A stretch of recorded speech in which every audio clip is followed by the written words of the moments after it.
News media मंच पर आप सभी का स्वागत है। बंगाल की खाड़ी पर बढ़ी हलचल अब धीरे धीरे भारत के कई राज्यों के लिए चिंता बढ़ा रही है। क्या दक्षिण भारत के क्षेत्रों पर साइक्लोन हिट करने वाला है? आइए जानते हैं इस बुलेटिन में। मैं हूं देवेंद्र त्रिपाठी और ये वीडियो आप देख रहे हैं न्यूज मीडिया मंच पर। और सबसे पहले आप सभी से निवेदन करूंगा कि मौसम की जानकारियां लगातार और तमाम अन्य खबरों की बातें अगर आप मेरे साथ मेरे द्वारा सुनना चाहते हैं तो ज़रूर इस चैनल को सब्सक्राइब कर लीजिए और लगातार फॉलो करते रहिए। तो दोस्तों, सबसे पहले यहाँ पर विंड स्पीड, विंड डायरेक्शन देख लेते हैं, जो कि साइक्लोन बनने की संभावना दर्शा रहा है। लेकिन अगर हम इंडियन मेट डिपार्टमेंट यानी भारतीय मौसम विज्ञान विभाग की माने तो मेट डिपार्टमेंट के अनुसार साइक्लोन नहीं बनेगा। डिप्रेशन बन चुका है ऑलरेडी लगभग यहाँ पर, और ये आगे बढ़ते हुए डीप डिप्रेशन 25 से 26 नवंबर के बीच की जो समय सीमा है उस दौरान बन जाएगा। और जब डीप डिप्रेशन बन जाएगा, डीप डिप्रेशन बनने के दौरान ये आगे बढ़ेगा उत्तर पश्चिमी दिशा में। अनुमान इसके तमिलनाडु और आंध्र प्रदेश के तटों पर काफ़ी ज़्यादा नुकसान पहुंचाने के हैं।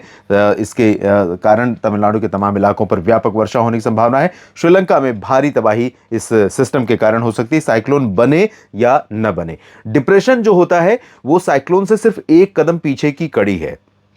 सिर्फ थोड़ा सा स्पीड और बढ़े हवा की और उसकी आई बने तो कोर जो होता है, सेंटर पोर्शन, ये जो डॉट दिख रहा है यहाँ पर साइक्लोन की आई होती है, आंख होती है। तो ये जो आंख आपको दिख रही है ये और प्रोमिनेंटली दिखाई देने लगती है, तब साइक्लोन माना जाता है। और स्पीड विंड की लगभग 70 किलोमीटर या उससे ऊपर की होती है, तब साइक्लोन होता है। तो अभी फिलहाल मेट डिपार्टमेंट की तरफ से ऐसा इंडिकेशन नहीं है कि साइक्लोन बनेगा। मैं आपको ट्रैक दिखा देता हूं। सबसे पहले यहाँ पर आप देखिए, डीप डिप्रेशन तक की इंटेंसिटी दिखाया जा रहा है इस मैप के जरिए, और ये 28 नवंबर तक यहीं पर घूमता रहेगा। आज 25 नवंबर है और इस समय इसकी इंटेंसिटी डिप्रेशन की है, और इसके चलते 20 नॉट की हवा लगभग 40 किलोमीटर प्रति घंटे की रफ्तार से इसके इर्द गिर्द हवा चल रही है। धीमी गति से ये आगे बढ़ेगा उत्तर पश्चिमी दिशा में, और उसके बाद थोड़ा सा और उत्तर की तरफ कर्व होगा, और इस दौरान ये 26 को यहाँ पर डीप डिप्रेशन यानी गहरे डिप्रेशन में तब्दील हो जाएगा, और आगे बढ़ते हुए ये अपनी जो इंटेंसिटी है उसको मेंटेन करता रहेगा, उसको लगातार जारी रखेगा। यानी ना उससे कम इंटेंसिटी में आएगा, ताकत उसकी कम होगी, और ना बढ़ेगी, ये मेट डिपार्टमेंट के द्वारा कहा जा रहा है। हालांकि कुछ वैश्विक साइंटिस्ट ग्लोबल लेवल पर ये कह रहे हैं कि यहाँ पर बंगाल की खाड़ी पर साइक्लोन बनने जा रहा है। तो संभावनाएं हो सकती हैं, रूल आउट नहीं कर सकते। नॉर्थ ईस्ट मानसून का सीजन चल रहा है, साइक्लोन इस दौरान कई बार आते हैं। तमिलनाडु और आंध्र प्रदेश पर साइक्लोन आने के चलते तबाही मचती है, और कई बार यहाँ आने वाले साइक्लोन के प्रभाव से ओडिशा, छत्तीसगढ़, मध्य प्रदेश, महाराष्ट्र और गुजरात, कभी कभी राजस्थान और मध्य प्रदेश के उत्तरी क्षेत्रों तक भी बरसात होती है। तो फिलहाल अभी तो ऐसी संभावनाएं नहीं नजर आ रही हैं, सब देखते हैं उसको। लेकिन एक और इंपैक्ट आपको दिखाना चाहूंगा कि जो उत्तर भारत से ठंडी हवाएं आ रही हैं, उन हवाओं का कहां कहां तक असर पड़ रहा है। मध्य भारत में मध्य प्रदेश और पूरब में भी पड़ रहा है, साथ ही साथ उत्तर भारत में उत्तर प्रदेश और राजस्थान, हरियाणा, पंजाब, चंडीगढ़, दिल्ली समेत तमाम जगहों पर तापमान में गिरावट हुई है। तो सबसे पहले देख लेते हैं वाराणसी में तापमान, जो न्यूनतम तापमान है दोस्तों, वो 0.2 डिग्री बिलो नॉर्मल रहा। यानी लगभग 13 डिग्री सेल्सियस तापमान रहना चाहिए, जो 12.8 रिकॉर्ड किया गया मिनिमम, यानी कि प्रॉपर ठंडी यहाँ पर पड़ रही है। और अधिकतम तापमान 0.5 डिग्री ज़्यादा रहा, 28 होना चाहिए, 28.6 डिग्री सेल्सियस तापमान यहाँ पर रिकॉर्ड किया गया। और इसके बाद हम देख लेते हैं दिल्ली का भी तापमान, अमृतसर का देखते हैं। अमृतसर में काफ़ी दिनों से न्यूनतम तापमान सामान्य से ऊपर बना हुआ है, और अमृतसर पहाड़ों के बिल्कुल करीब है।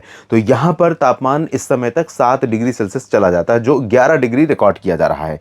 यहाँ पर आप देख सकते हैं अधिकतम तापमान तो सामान्य से 0.2 डिग्री नीचे पहुंचा आज, लेकिन जो आज का न्यूनतम तापमान था वो 11.2 था, जो 4 डिग्री ज़्यादा है सामान्य से। और इसके अलावा भी 3 जगहों के नाम मैंने निकाले हैं, टेम्परेचर डेटा निकाले हैं। लखनऊ की बात करते हैं, लखनऊ में 28.7 डिग्री सेल्सियस तापमान रहा, जो सामान्य से 1.3 डिग्री ज़्यादा है। 12.4 रहा न्यूनतम तापमान, जो 1 डिग्री सेल्सियस ज़्यादा है। इसी तरह से भोपाल का भी तापमान मैंने निकाला था, भोपाल और दिल्ली का। दिल्ली में देखें 25.8 डिग्री रहा आज का अधिकतम तापमान, सफदरजंग मौसम केंद्र के द्वारा रिकॉर्ड किया गया। 25.8 डिग्री सेल्सियस तापमान 0.9 डिग्री यानी तकरीबन 1 डिग्री कम है। दिन में ठीक रहा मौसम और थोड़ी सी धुंधली स्थिति बनी थी, हवा की रफ्तार कम होने के कारण धूप का असर कम हुआ, तो इस वजह से टेम्परेचर ज़्यादा नहीं बढ़ा।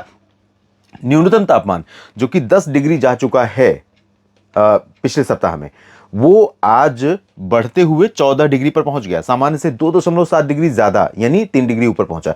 तो हवा तो उत्तर पश्चिमी दिशा की आ रही है, लेकिन हवा की रफ्तार थोड़ा कम है और पहाड़ों पर क्योंकि ठंडक बर्फ नहीं ज्यादा गिरी है, तो बर्फ हवा में उतनी गलन या ठंडी भी नहीं है। तो ये स्थिति रही है अभी तक। और भोपाल का मैंने जिक्र किया था, भोपाल में न्यूनतम तापमान सामान्य से 4 डिग्री नीचे है, 9.6 डिग्री रिकॉर्ड किया गया आज, और होना चाहिए तकरीबन 14 डिग्री। तो यहाँ पर 4 डिग्री नीचे, क्योंकि यहाँ पर ठंडक पहुँची है उत्तर से होते हुए, उत्तर प्रदेश होते हुए पूर्वी मध्य प्रदेश के रास्ते। तो इस वजह से मध्य प्रदेश के तमाम इलाकों में, और यहाँ तक कि गुजरात, राजस्थान, छत्तीसगढ़, ओडिशा के उत्तरी क्षेत्र, बिहार, झारखंड, पश्चिम बंगाल, इन सभी जगहों पर तापमान में गिरावट हुई है और मौसम बेहतर हुआ है। और अब आपको हवा के जरिए मैंने आपको दिखाई दिया था क्या कंडीशन है। और जहाँ तक अगले WD की बात है, अगला पश्चिमी विक्षोभ 29 नवंबर के आसपास यहाँ पर उत्तर भारत के पर्वतीय क्षेत्रों के करीब दस्तक देगा यहाँ पर। और जब ये दस्तक देगा तो उस दौरान तमाम इलाकों पर, पर्वतीय क्षेत्र जो है, जम्मू कश्मीर, हिमाचल, गिलगित बाल्टिस्तान, मुजफ्फराबाद, लद्दाख, इन सभी भागों में कई जगहों पर वर्षा या हिमपात होने की संभावनाएं बनेंगी। तो कहां कहां बनेगी संभावनाएं अगले 10 दिनों के दौरान, 4 दिसंबर तक का यह प्रोजेक्शन है। पर्वतीय क्षेत्रों पर आप देख सकते हैं, ज्यादा तो उम्मीदें नहीं है, लेकिन कुछ हिस्से पर्वतीय क्षेत्रों के ऐसे हो सकते हैं जहां पर बर्फ गिर सकती है। मैदानी भागों में पंजाब और इससे सटे हुए दक्षिणी जम्मू कश्मीर में, जम्मू संभाग जो है, यहां पर कुछ बारिश हो सकती है। हो सकता है कि राजस्थान पर भी कुछ बूंदाबांदी हो, लेकिन बहुत संभावनाएं नहीं है। चांसेस बन सकते हैं, इसके बारे में हम अगले वीडियो में बात करेंगे। और जो संभावना इस डीप डिप्रेशन के इंटेंसिफाई होकर साइक्लोन बनने या ना बनने की है, उसके कारण आप देख सकते हैं पूर्वी घाट पर, पूर्वी तट पर, कोलकाता से लेकर चेन्नई और कन्याकुमारी तक, ये पूरा का पूरा कोलकाता से कन्याकुमारी तक का जो पूरा स्ट्रेच है, इस पर प्रभाव रहेगा अगले 10 दिनों के दौरान।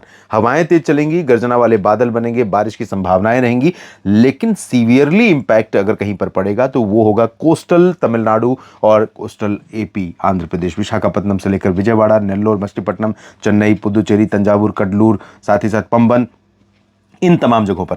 और कोर इंपैक्ट इसका रहेगा तंजावुर, कडलूर और पुदुचेरी, पंबन के बीच में, जहां पर भीषण वर्षा हो सकती है। तो तमिलनाडु में, यहां पर और चेन्नई में आने वाले दिनों में फ्लाइट्स डिले हो सकती हैं और सामान्य जनजीवन पर असर पड़ सकता है। इसलिए यहां पर लोगों से, स्थानीय लोगों से और एजेंसियों से मैं